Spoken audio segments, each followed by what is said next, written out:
Hello, I'm Caitlin DeVos, Ruminant Development Manager at Vitam International. Joining me today is Julia Lorraine, Forefeed Product Specialist at Olmix, and Dr. Tobias Steiner, Product Manager at Phytobiotics. Today we will be discussing mycotoxins and the negative impact that they have on ruminant animals, as well as the importance of good gut health in ruminants. Julia, mycotoxins are currently a hot topic. From your experience, what are the major sources of mycotoxins in ruminant rations in South Africa? When we talk about ruminant ration in South Africa, we find mycotoxins mostly in a silage. Maize silage being the raw materials that can have very high contamination.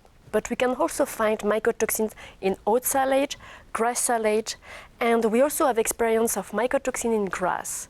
So all these forages can be contaminated with mycotoxin. In addition to that, we can also find mycotoxin in grains that we also use in the ruminant diet. And which mycotoxins are we seeing most frequently in South Africa? When we look at the occurrence of mycotoxins in South Africa, actually deoxynivalenol DON is the most frequent mycotoxin. And it's often present with its derivatives such as 15-acetyl DON and nivalenol that are considered to be more toxic than the DON, even if they are less present than the DON. Then we also find zearalenone from time to time and fumonizins.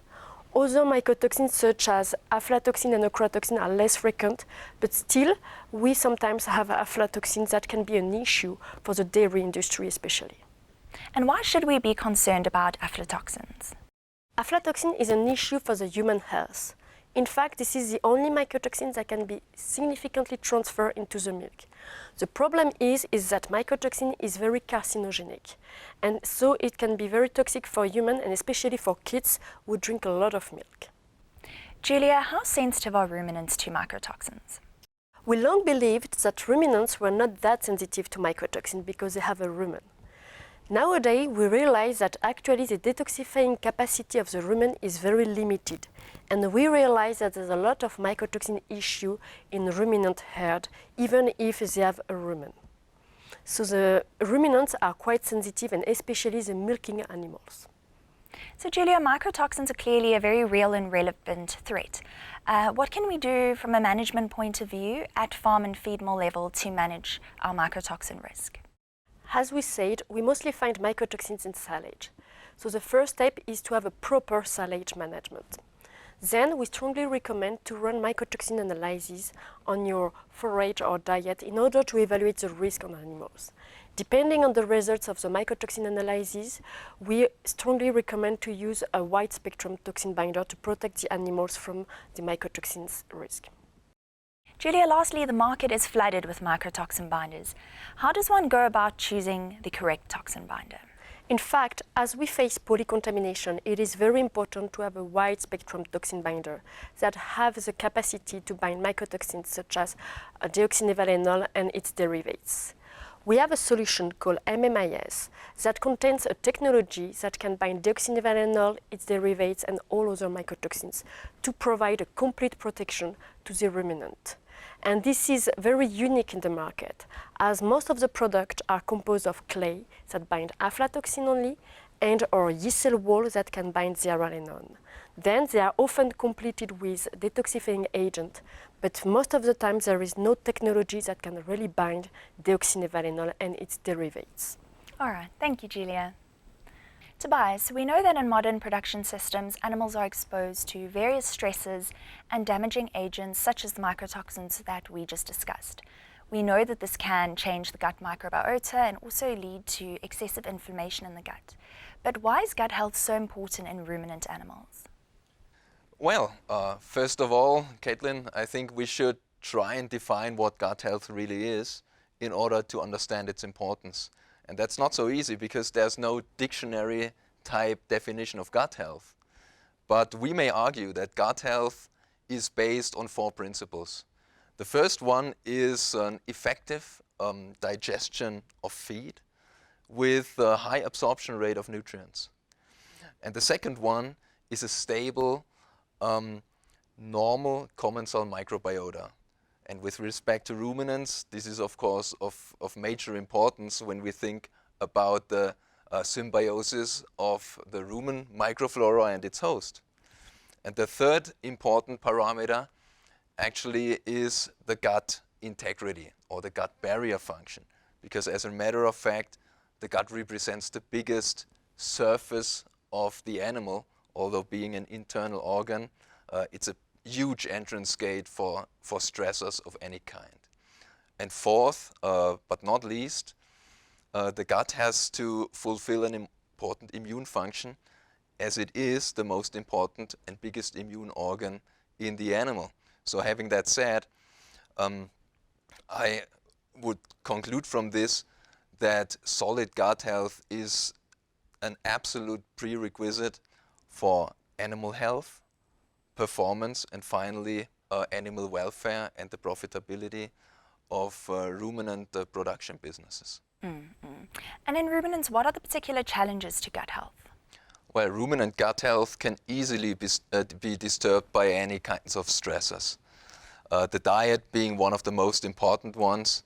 It has to be balanced, it has to be of good quality, it has to provide a decent amount of physically effective fiber to make that rumen functioning.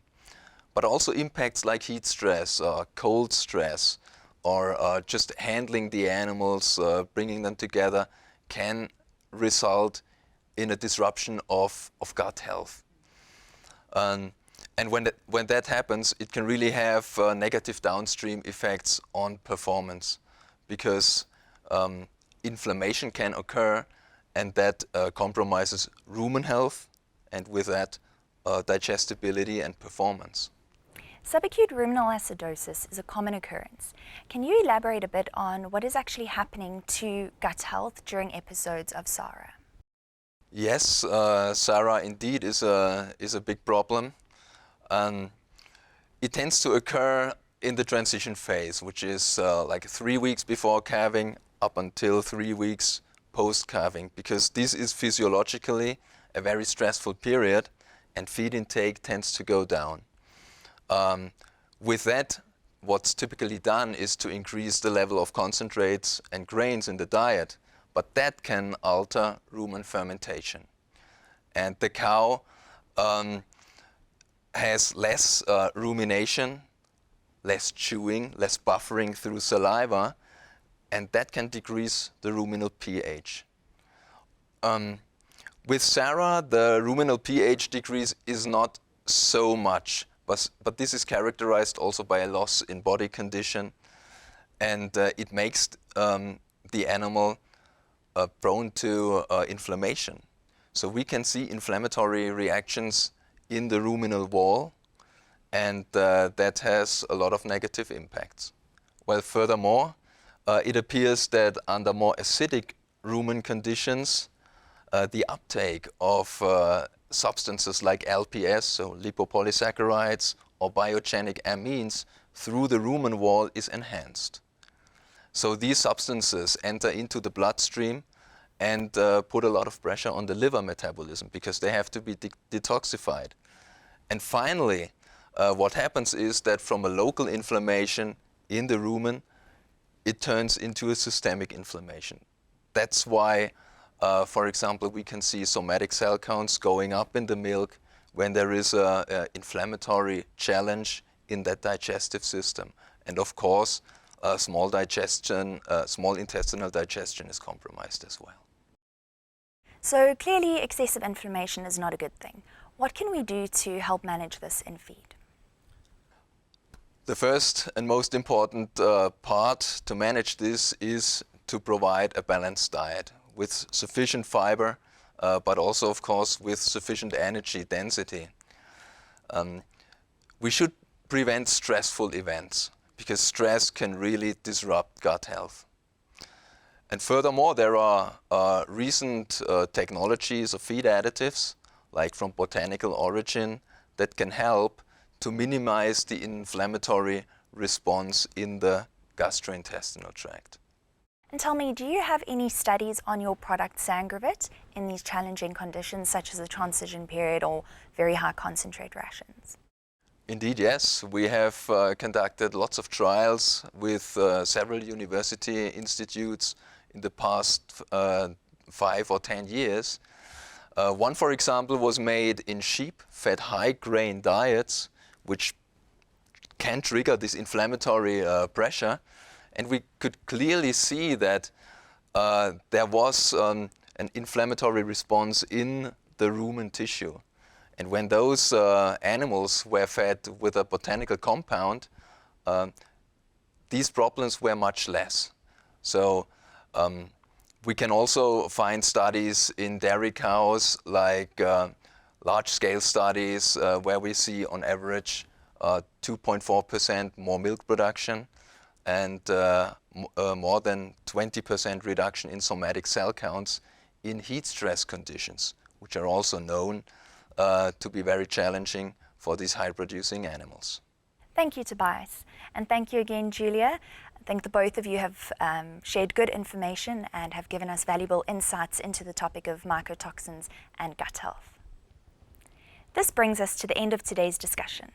It is clear that mycotoxins are a real and relevant threat to ruminant health and production, and that gut health must be managed if we want to optimize health and productivity.